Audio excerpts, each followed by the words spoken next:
French press is one of the easiest coffee maker in the world. আজকে আমরা French press দিয়ে coffee বানাবো। আমরা 15 গ্রাম কফি বিন নিয়ে নিচ্ছি 250 গ্রাম কফি বানানোর জন্য। সাধারণত ফ্রেঞ্চ প্রেস কফির কফি ও পানির রেশিও হচ্ছে 1:15, but you can always try something different.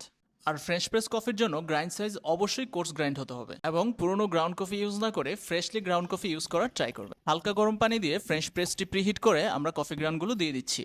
যেহেতু আমরা 250 গ্রাম কফি বানাবো, তাই আমরা প্রথমে 100 গ্রাম পানি নিয়ে নিচ্ছি কফি গ্রাউন্ডগুলোকে ব্লুম করার জন্য। আর অবশ্যই ওয়াটার টেম্পারেচার 90 থেকে 95 ডিগ্রি সেলসিয়াস রাখা ট্রাই করবেন। হট ওয়াটার দেওয়ার পর আমরা স্টিয়ার করে 30 সেকেন্ড ওয়েট করব।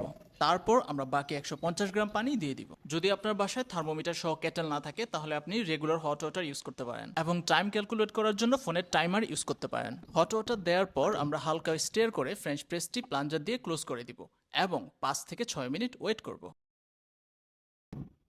ওয়েট করার পর এবার আমরা প্লাঞ্জারটি স্লোলি নিচের দিকে প্রেস করব। দ্যাটস ইট, আমাদের French press coffee ready. Now it's time to serve and enjoy the French press coffee. Let us know if you have any questions in the comment box.